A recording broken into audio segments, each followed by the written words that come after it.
In this video, let us learn about waste elimination. Visual control, Kanban pull and takt time. Visual controls. Visual control systems can be described as the use of production boards, schedule boards, tool boards, Jidoka devices and Kanban cards on the factory floor. The intent of these techniques is to provide management and workers with a visible display of what is happening at any moment.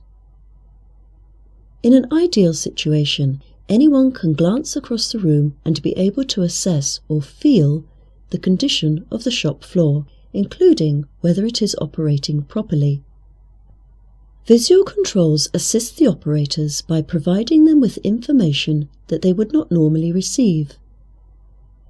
The operators typically do not have enough information regarding order status, product quality, lead times, customer demand, and costs. Takt time. In the operation of a continuous flow manufacturing (CFM) line, takt time takes on great importance. Takt time is a term used first by Toyota to define a time element that equals the demand rate. In a CFM or one-piece flow line, the time allowed for each line operation is limited. The line is ideally balanced so that each operator can perform their work in the time allowed. The word takt is a German word for baton, used by an orchestra conductor, Mai 1997. This provides a rhythm to the process, similar to a heartbeat. The work pace is at a certain pace or rhythm. In CFM, a certain pace is maintained and the line must be engineered to do so. Kanban pull. T. Ono of Toyota Motor Company was the originator of the Kanban method. This idea supposedly occurred to Ono on a visit to the United States when he visited a supermarket. In the supermarket, product is pulled from the shelf and the missing item is replenished. Leica, 1997, suggests that the story of Ono visiting an American supermarket to develop Kanban is fiction. Kanban is the Japanese word for sign and is a method of material control in the factory. It is intended to provide product to the customer with the shortest possible lead times. Inventory and lead times are reduced through heijunka, leveling of production. For example, if the plant production goal for day 1 is 8 units of A and 16 units of B, and on day 2 it is 20 units of A and 10 units of B, the usual method is to produce all of A followed by all of B. This may be the most efficient use of time for the plant machinery, but since production will never go according to plan, the customer may change their mind on day 2 and order less of A. This causes a pile-up of inventory and possibly increases cycle time. To reduce the WIP and cycle time, the goal is to be able to produce each part every day in some order, such as 2 A's, 1 B, 2 A's, 1 B, etc. The factory must be capable of producing such an arrangement. It requires control of the machinery and production schedule, plus coordination of the employees. If a Kanban system is used, with cards indicating the need to resupply, the method of feeding an assembly line could be achieved using the following process. Parts are used on the assembly line and a withdrawal Kanban is placed in a designated area. A worker takes the withdrawal Kanban to the previous operation to get additional parts. The WIP Kanban is removed from the parts pallet and put in a specified spot. The original withdrawal Kanban goes back to the assembly line. The WIP Kanban card is a work instruction to the WIP operator to produce more parts. This may require a Kanban card to pull material from an even earlier operation. The next operation will see that it has a Kanban card and will have permission to produce more parts. This sequence can continue further upstream. The order to produce parts any one station is dependent on receiving an instruction, the Kanban card. Only upon receiving a Kanban card will an operator produce more goods. This system aims at simplifying paperwork, minimizing WIP and finished goods inventories. Examples of Kanban cards are shown below. Due to the critical timing and sequencing of a Kanban system, improvements are continually made. Kanban system cannot have production halted by machine failures or quality problems. Only a specific amount of product is in the system at any point in time. A stoppage will cause much distress throughout the production system. Every effort is made to eliminate causes of machine downtime and to eliminate sources of errors in production. As the number of Kanbans is decreased, there is a resulting decrease in stock, and stoppages are again highlighted. All causes of stoppages must be eliminated, promoting production efficiency and improving quality. Shingo, 1989, notes that Kanban systems are applicable in repetitive production plants, but not in one-of-a-kind production operations. Kanban is beneficial for production systems involving parts with common processes. Kanbans are normally cards, but they can be flags or spaces on the floor, etc.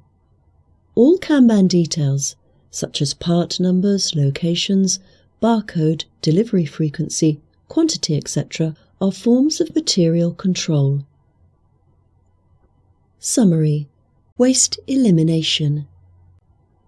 In this session, you have learned about waste elimination, classification of 5S, various steps in 5S, poka-yoke, mistake proofing, standard work, visual controls and calculation takt time, Kanban pull. Now you should be able to understand how to eliminate waste using the following methods such as 5S, poka-yoke or mistake proofing, standard work, visual controls, Kanban, and also calculate takt time. In this video, let us learn about cycle time reduction. Cycle time reduction. Section overview and objectives.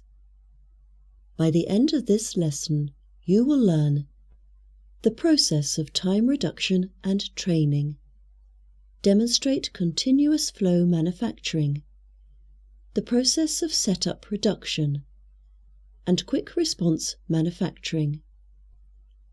Cycle time reduction and training. Cycle time is a critical component of the operation of a lean enterprise and is defined as the amount of time needed to complete a single task and to move it forward in the process. Cycle times may differ by task, but to make the line flow, all operations must be completed under a given takt time. A Kaizen event or a line improvement activity can be utilized to analyze the operations and reduce the cycle times to be below the required takt time. The standard work is analyzed for value and non-value added work. A reduction in cycle time is undertaken for many of the following reasons: to please a customer, to reduce internal or external wastes, to increase capacity, to simplify operations, to reduce product damage, improve quality, to remain competitive. Some of the cycle time training principles and topics are listed below. Introduction to the Total Systems concept. Problem-solving tools such as the 5 Whys. Importance of the next process as the customer. non-judgmental attitude to problem solving, identification of value and non-value added work, identification of MUDA, the 7 wastes, principles of motion study, workflow patterns, straight, T-shaped, U-shaped, standard operations, 5S workplace organization, visual management principles, just-in-time, JIT production, Poka-yoke principles, team dynamics. A Kaizen team could be empowered to improve the 5-station line. The team facilitator would guide the team to a significant cycle time improvement within 5 days using a Kaizen event. There is a general format to the Kaizen event. There is a time limit of 5 days to accomplish the change. Some use 3 days. 2 days of training are provided on lean manufacturing techniques. 2 1/2 days are allocated for collecting data and making changes. The last 1/2 day consists of a presentation on the results to the workforce. Team members actively participate in collecting and analysing data.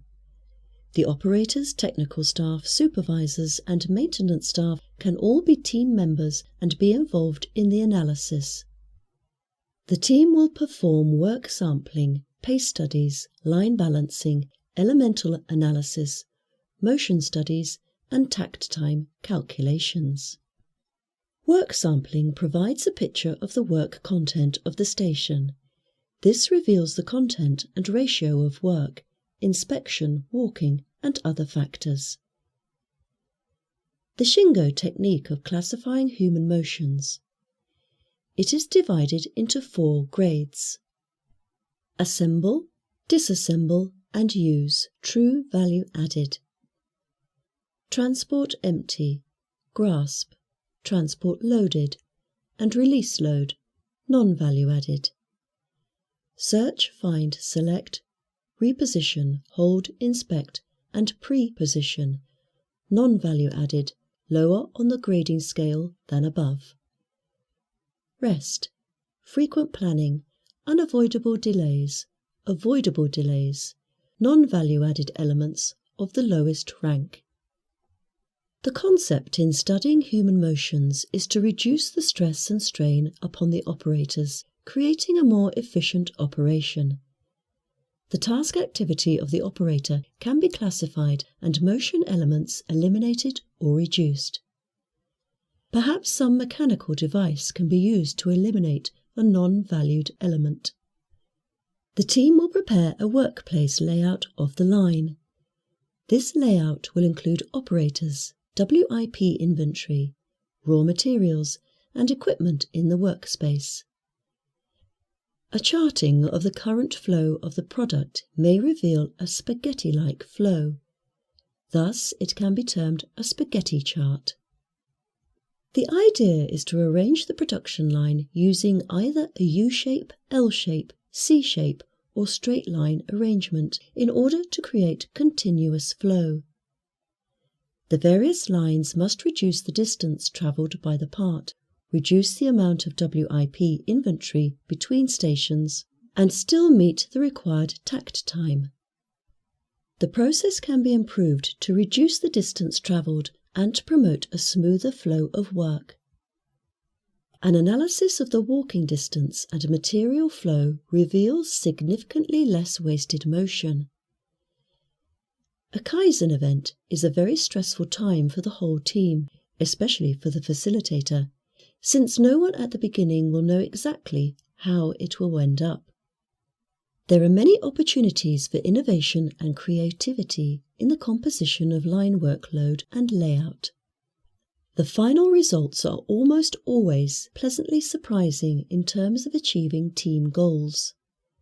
The team goals are usually reducing cycle times, meeting takt times, reducing space, reducing inventory, increasing line balance, maintaining a safe work environment. In this video, let us learn about cycle time reduction. In the lean thinking environment, continuous flow manufacturing is one of the basic principles. The main principle is that material should always be moving one piece at a time, at a rate determined by the needs of the customer. The flow of product must be smooth and uninterrupted by quality issues, handling methods, setups, transportation arrangements, machine reliability, staging areas, breakdowns, WIP inventory problems, etc., distance. The mass production or large lot production world is a series of operations that produce goods in large batches. The sequence of operations used in producing parts in large batch sizes results in waiting time between operations. Large lot production have these faults: longer lead times for customer orders and delivery, additional resources in terms of labour, energy and space, additional product transportation expenses, increased product damage or deterioration costs. Continuous flow or one-piece flow will deliver a flow of products to the customer with less delay, require less storage and transport, lower the risk of losses through damage, deterioration or obsolescence, provide a mechanism to solve other production problems. Ideally, in a continuous flow manufacturing layout, the production steps are arranged in a tight sequence, such as a straight line or U-shaped cell without WIP, using single-piece flow. Inside this flow concept, each station and operator, in fact the whole system, must operate with complete reliability to achieve continuous flow and the desired takt time. A system of production is attained with high quality levels using a variety of defect elimination and detection techniques. A number of techniques, as discussed earlier in cycle time reduction, are also useful for continuous flow manufacturing. The following concepts are important.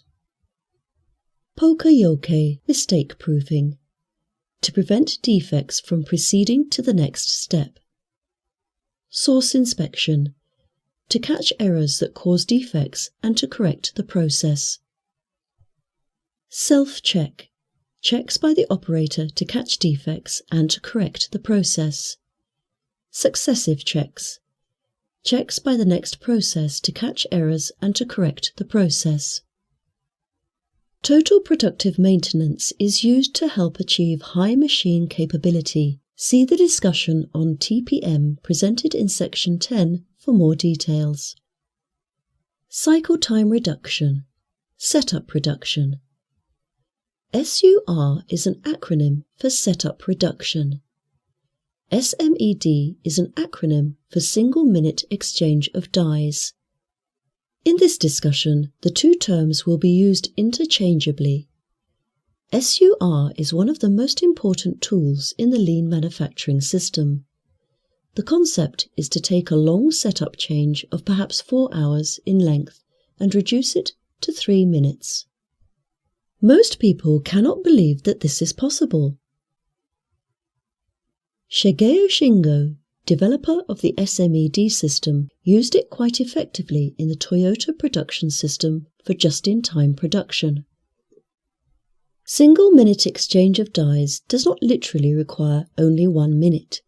It merely implies that die changes are to be accomplished in a single digit of time, 9 minutes or less.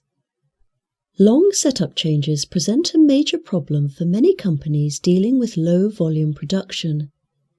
American industry has long held the view that the best production scheme would be long production runs of the same product. Witness Henry Ford's Model T assembly line of only black cars. In today's world, that may not be possible. There may be certain industries where the supplier is dominant in comparison to the buyer. However, if the customer is more dominant, or the industry is very competitive, being able to switch production very quickly can create a competitive edge. There are 3 myths regarding setup times. The skill for setup changes comes from considerable practice and experience. Long production runs are more efficient because they save setup times. Long production runs are economically better. SUR systems reduce the dependence on the long-term experience of operators to perform an effective changeover. Traditional methods depend on the setup operator having full knowledge of the machinery and components, and unique skills in mounting, removing, measuring, centering, adjusting, and calibrating setups. SUR systems reduce the skill level needed for setup changes. Long runs will reduce problems with setup changes, but lead to excess inventories, extra handling, extra storage, etc. The reduction of setup times expands production capacity, reduces inventories and minimises wastes, prevents quicker responses to demand changes, increases operating flexibility, makes more effective use of floor space, improves the utilization of capital equipment, reduces material handling. In some cases, may increase operator efficiency and safety. To achieve quick changeover, one determines operations that must be done while the machine is stopped, called internal setup (IS), and distinguish these from those which can be done while the machine runs, called external setup (ES). Any useless steps are removed. The sequence consists of removing useless operations, converting IS to ES, simplifying fittings and installations, suppressing adjustments and trials, working continually on improvement ideas. Quick changeover methods involve the following sequence of actions. Document all elements of current setup. Separate internal from external operations. Convert internal setups to external setups. Generate ideas for reducing external setups. Generate ideas for reducing internal setups. Evaluate, test new ideas. Prepare for the next changeover using new ideas. Standardize by documenting actions and new procedures. Continuously improve the process. The traditional setup method requires that all machine operations be stopped and then operators proceed to think about the setup. A better way is to identify what can be performed before shutting down the machine, external setup time, and then to identify what has to be done when the machine is shut down, internal setup time. A machine shutdown means that no parts are being produced. In planning a SUR project, the actual conditions and steps of the die changeover must be detailed. This can be done by use of a stopwatch for continuous observation, use of a work sampling study, worker interviews, videotaping the entire setup operation, cycle time reduction, quick response manufacturing. After the first step has been performed, a breakdown of the operation can begin. The setup team may be comprised of operators, setup technicians, engineers, and maintenance staff. This team reviews the setup elements. Every step in the setup process, from start to finish, is broken down and classified. A major team is to separate items that can be done when the machine is running, external setup, and to separate the items that can only be done when the machine is down, internal setup.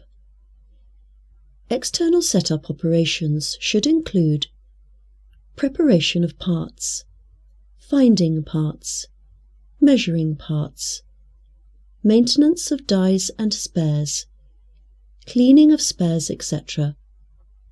The breakdown of initial elements into internal and external setup operations is just a start.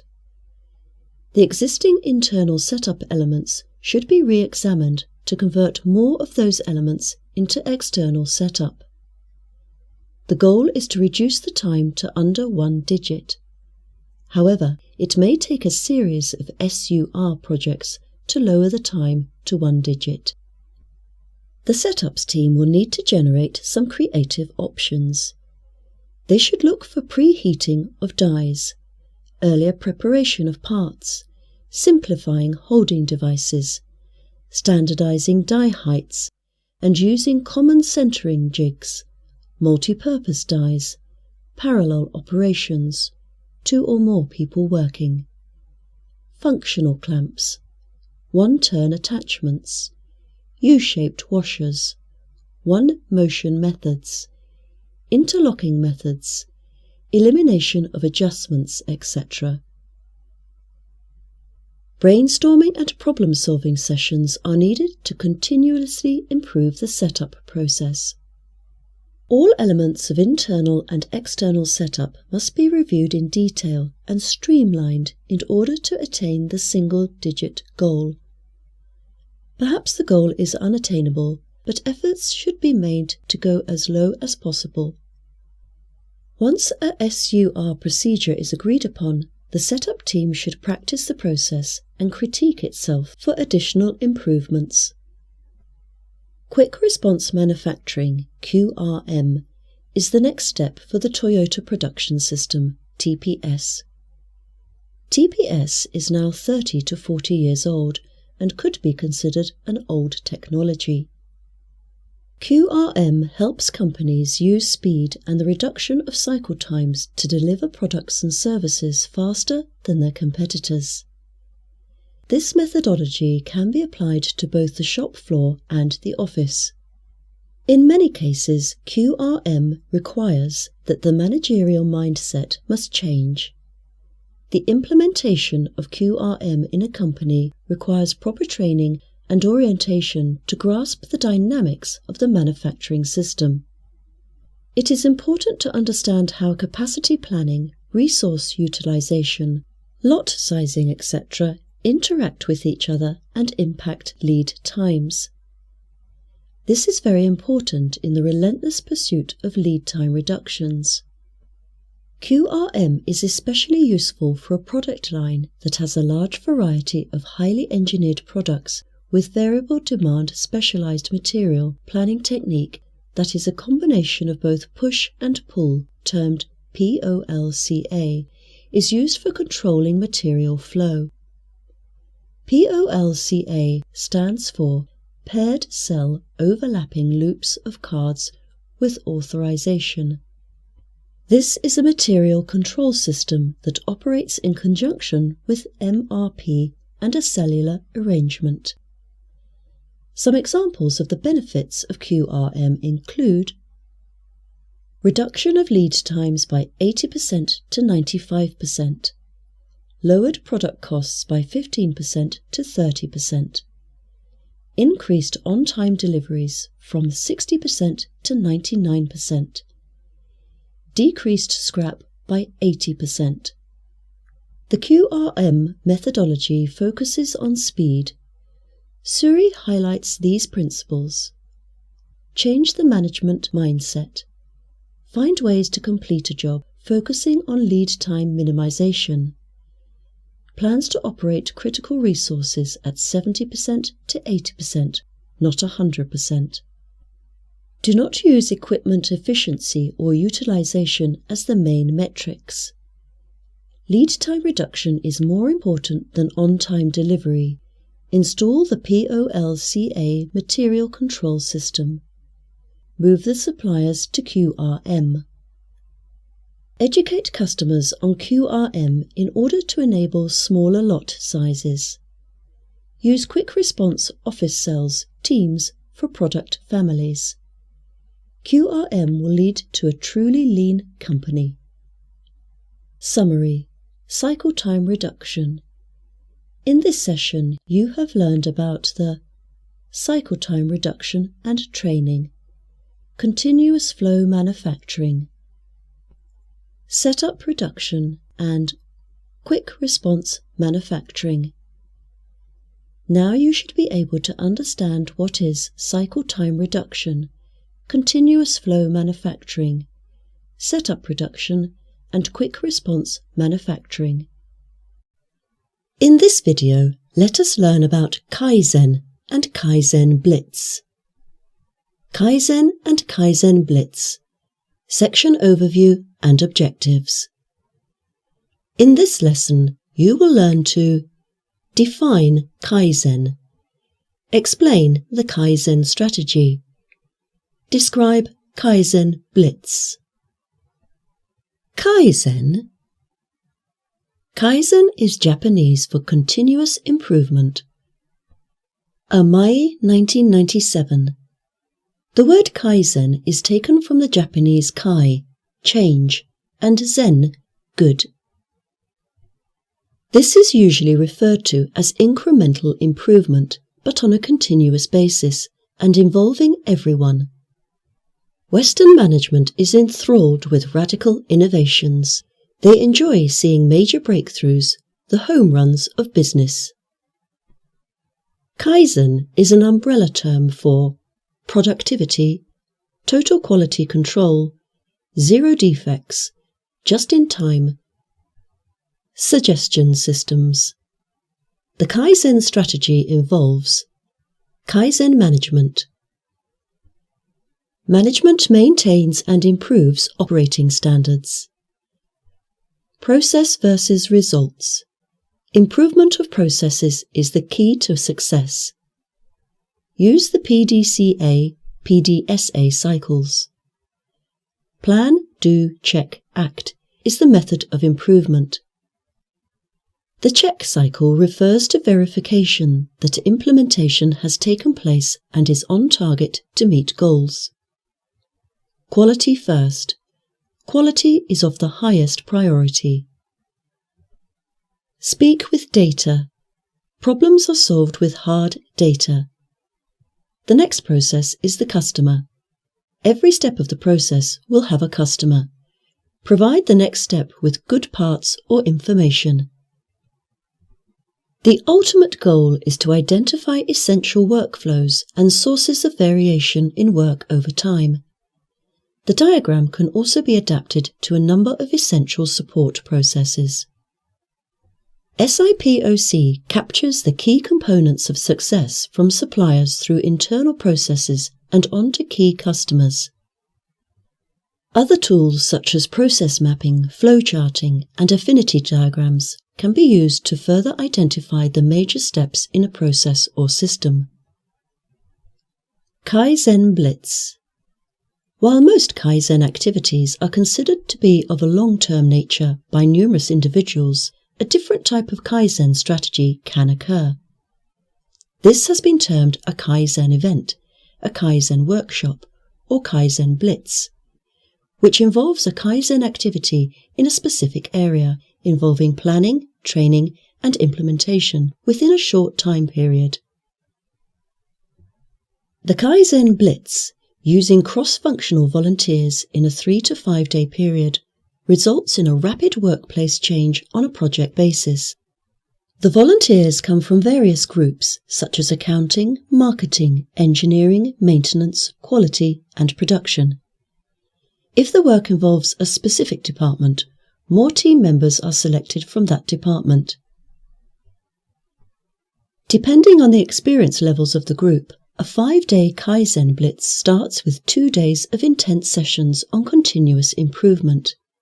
This is followed by 3 days of hands-on data collection, analysis, and implementation at the source.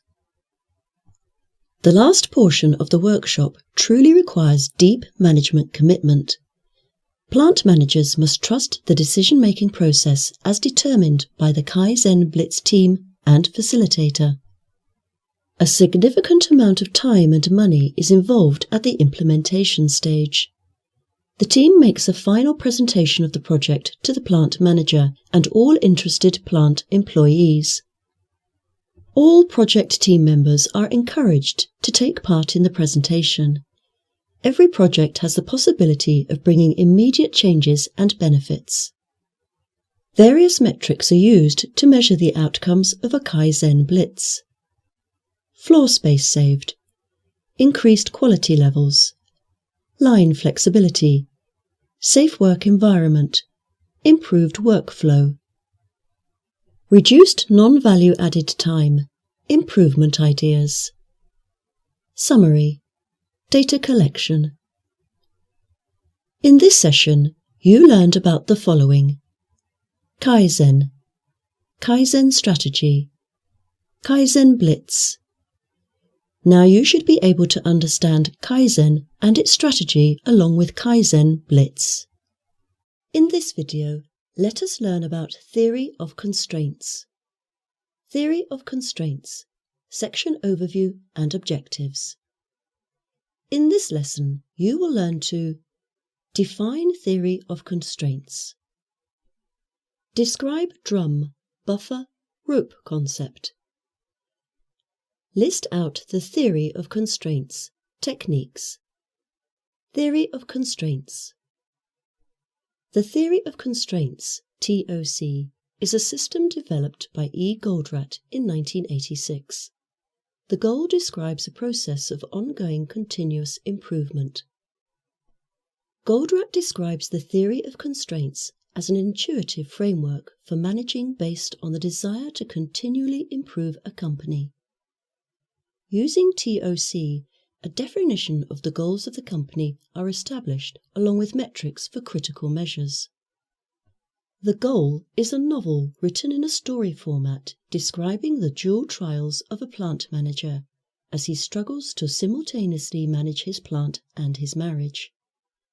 The key concept, theory of constraints, is never mentioned as such, but is fed to the reader in bits and pieces. Listed below are many of the key elemental pieces: bottleneck, return on investment, throughput, cash flow, inventory, local optimums,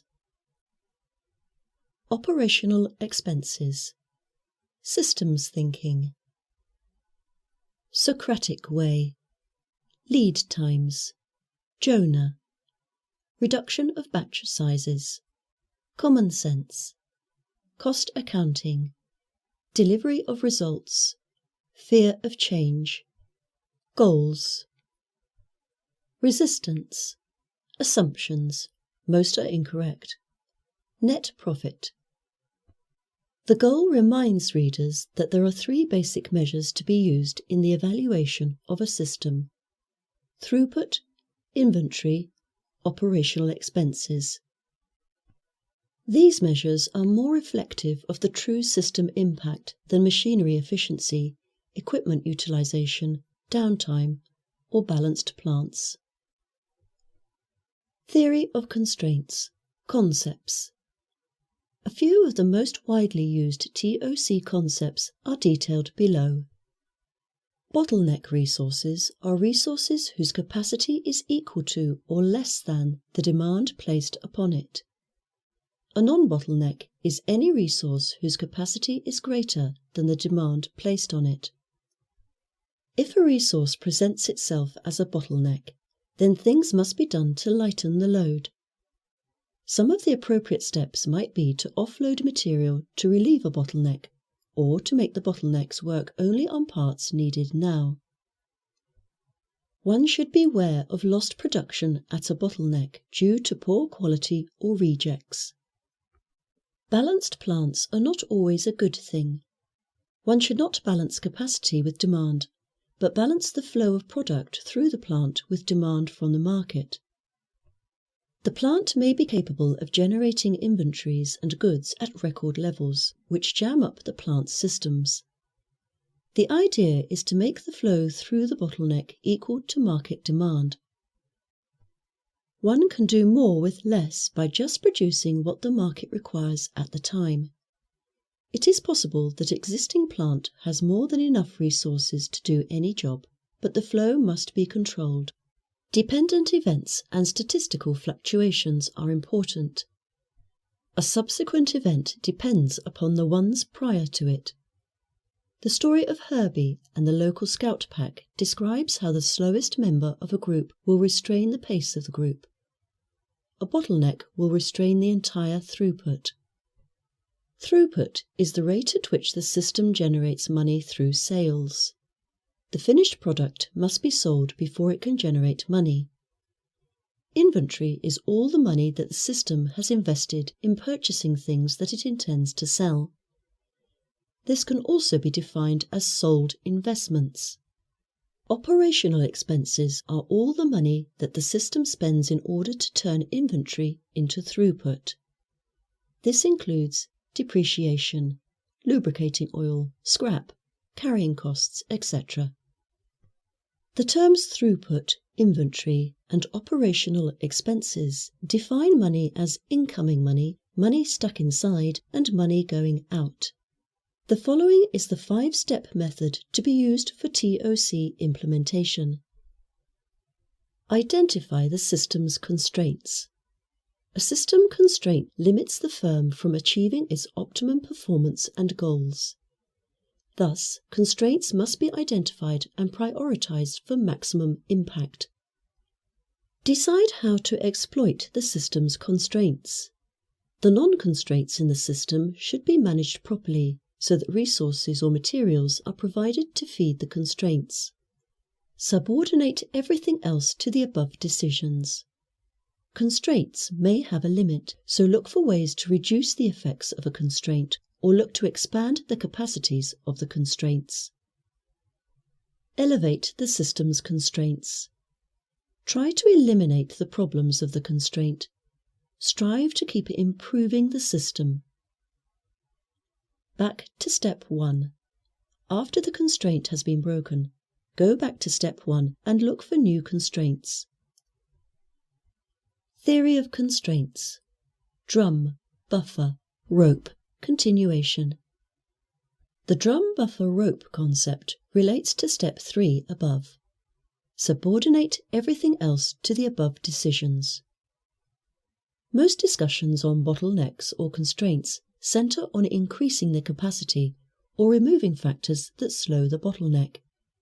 However, if the capacity of the bottleneck cannot be increased, then one must accept it and then work to maximize the bottleneck's output.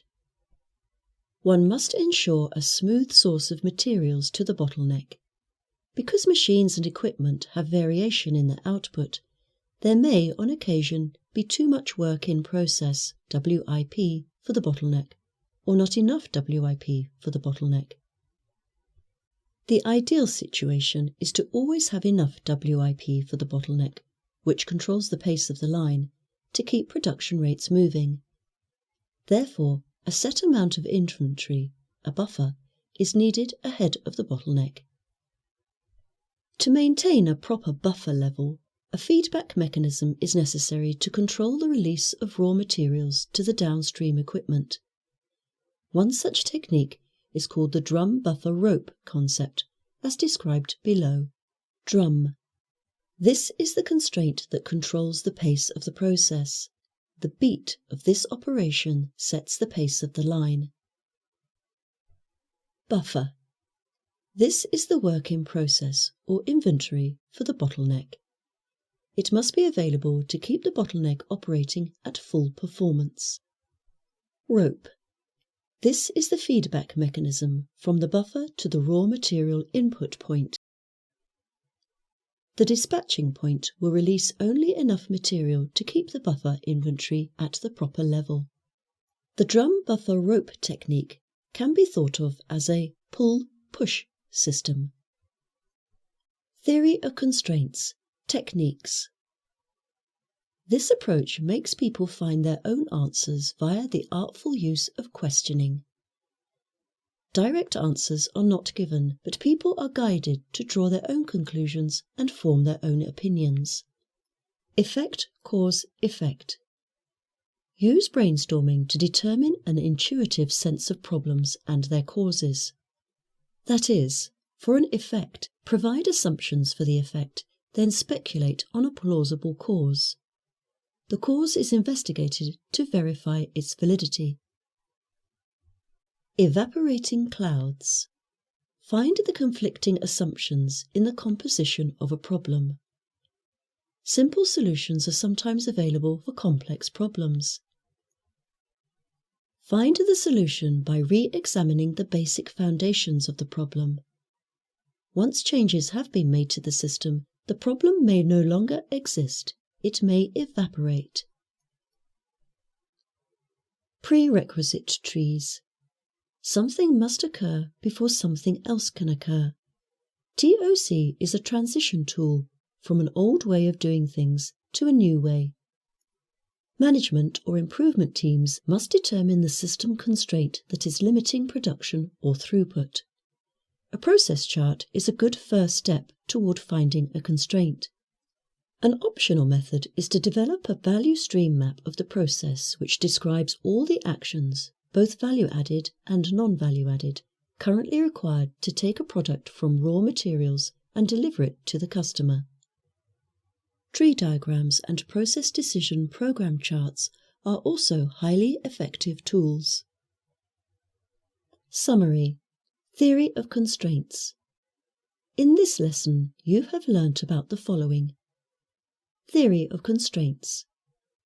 Theory of constraints. Drum, buffer, rope concept. Theory of constraints. Techniques. Now you should be able to understand what is the theory of constraints, the concept of drum, buffer, rope, and techniques. In this video, let us learn about implementation. Implementing improved processes. Section overview and objectives.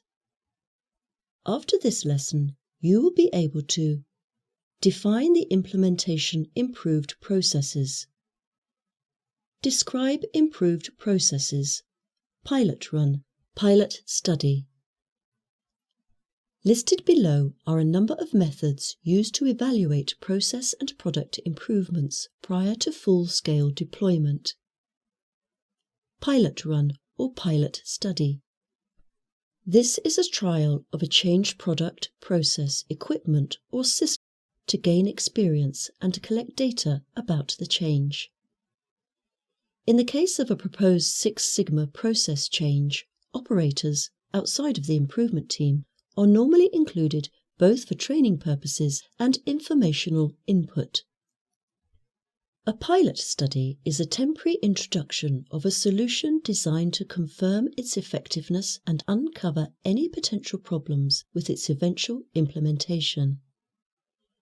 Normally, this study is conducted for a limited time in a limited area by a limited number of people. Some common objectives of such a study include identifying potential implementation problems, discovering any adverse side effects, learning how to optimize the solution, Bose 2002. An improvement team should clearly state the objectives of the pilot study. In some cases, the study might uncover problems. In some cases, ways to reduce costs or increase the benefit of the proposed solution may result. Simulation. This is a time-dependent trial of a new product, process, or system. This can often be accomplished by mathematical or computer-based modelling. This form of testing is conducted when an actual demonstration is too difficult, time-consuming, expensive, massive, or dangerous. Normally, parts, units, or operational people are not physically involved. Demonstration. In the Six Sigma context, a demonstration can be an execution of an improved process or system. If a product is involved, there may be a requirement to obtain an approval for any real or potential changes. In the case of some products or processes, various human factors such as sight, touch, audio, thermal, or vibration may require investigation. Prototype testing. This is the evaluation of a developmental model or unit that is close to production.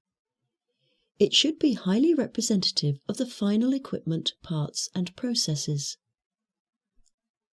There may be additional manufacturing design changes, but a prototype should allow for full mechanical and electrical evaluation. Summary: Implementing improved processes. In this lesson, you have learnt about the following: Implementation improved processes, Implementation improved processes, Pilot run, pilot study. Now you should be able to understand what is implementing improved processes and what is pilot study or pilot run. In this video, let us learn about risk analysis and mitigation. Risk analysis and mitigation, section overview and objectives. In this lesson, you will be able to define risk analysis and mitigation, SWOT analysis. Describe the risk analysis and mitigation, SWOT analysis deployment. Describe the risk analysis and mitigation, PEST analysis. Risk analysis and mitigation, SWOT analysis. In the strategic planning process, a firm's internal strengths and weaknesses, as well as their external opportunities and threats, have to be determined. SWOT is an acronym meaning strengths, weaknesses, opportunities, and threats. One strategic management author noted that this was a traditional method of analysis. SWOT analysis requires that a comprehensive appraisal of internal and external situations be undertaken before suitable strategic options can be determined. Good strategies are built on the strengths of a company and on exploiting opportunities. Each company has a different set of opportunities and threats with differing strengths and weaknesses. Thus, strategies will be different for each firm. Strengths and weaknesses. A strength is something that the company is good at doing. The strength can be a skill, expertise, a patent, key resource, technology, market position, or anything that provides an advantage. A good strength concept. If a company is not best in the world at a critical activity, it is sacrificing competitive advantage by performing that activity with its existing technique. It is desirable to compete on the basis of strengths. If a firm has no outstanding strength or competency, their ability to successfully compete can be difficult. Some strengths that a company may enjoy include engineering expertise, technical patents, skilled workforce, solid financial position, reputation for quality. A weakness is something that the firm lacks or is a condition that puts it at a disadvantage. Goodstein, 1993, questions whether management can evaluate their internal strengths and weaknesses objectively. Either the strengths can be overly magnified or the weaknesses minimized, such that the process is negated. To be adequate, the analysis should cover the following key areas: an evaluation of each subunit of business or line of business and critical success indicators. Are there winners and losers? Is money being made? The status of tracking or control systems for the critical success indicators. This could include cash flow, growth, staffing, quality, technology, etc. An indication of the firm's level of creativity, risk-taking, and competitive approach. An assessment of the resources available to implement plans. What are the current allocated resources, resource plans, etc.? For a small company, human resources may wear 3 or 4 hats and work longer to accomplish their objectives. An analysis of the current organisational culture and of the firm's way of doing business. Does the culture reward teamwork, success, and innovation?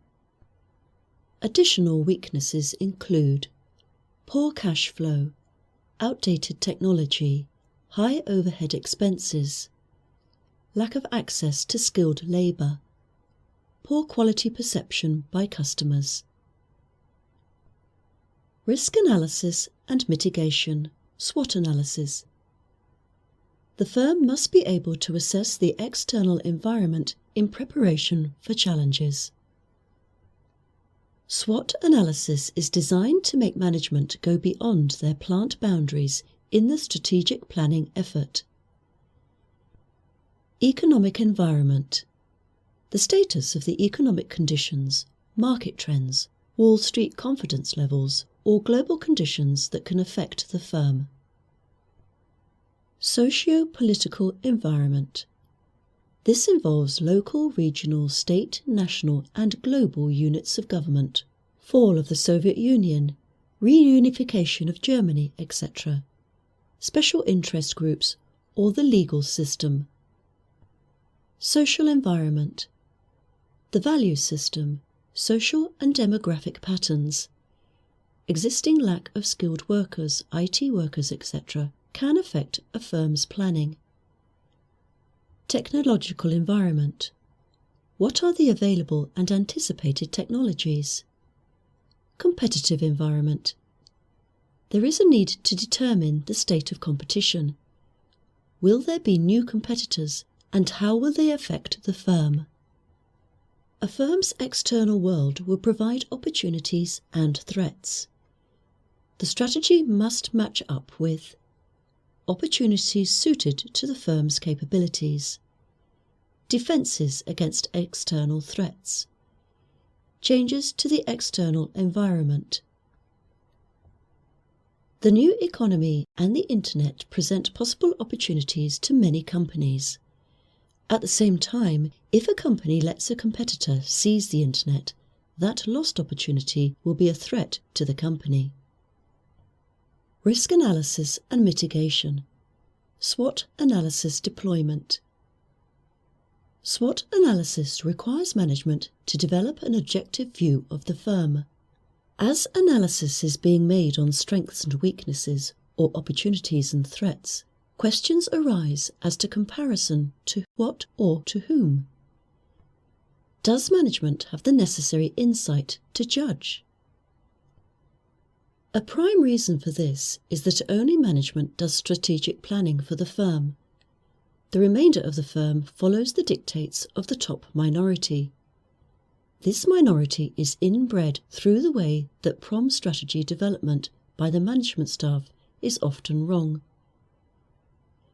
Only if an individual fits the mould would one succeed in the firm.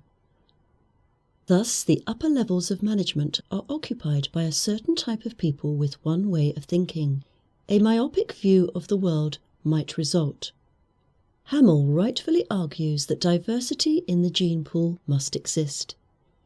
This can be accomplished by including all levels of people in the strategic meetings, and even more so by inviting the newest employees to participate.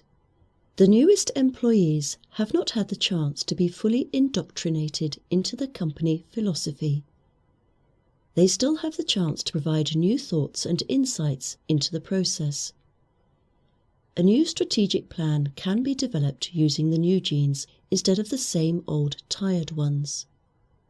Upon the completion of the SWOT analysis, and with a new strategic plan in place, the implementation phase begins. If the firm has deficiencies, weaknesses, then efforts must be made to shore them up, or to acquire resources to build them up. If the new economy is to be based on Internet knowledge, then the company may have a weakness in this area. Action plans have to be developed to become competent or world-class in any desired areas. Risk analysis and mitigation, pest analysis. The environment that organizations face can be analysed through a combination of 4 factors: political, economic, social, and technological. The acronym for this approach is called PEST. The concept is to constantly scan these 4 areas in order to detect changes in the external environment. It becomes easier to judge the corporate risks involved in such significant areas as new tax structures or increased gasoline costs. Subtle events that appear quite small and insignificant can actually have huge consequences on business plans. Frequent monitoring of the environment can aid in the discovery and understanding of corporate. Pest analysis is a method to uncover hidden factors in order to assess and counter corporate risks. Summary: Risk analysis and mitigation. In this lesson, you have learnt the following: risk analysis and mitigation, SWOT analysis, risk analysis and mitigation, SWOT analysis deployment, risk analysis and mitigation, pest analysis. Now you should be able to understand what is risk analysis and how to mitigate, what is SWOT analysis and pest analysis.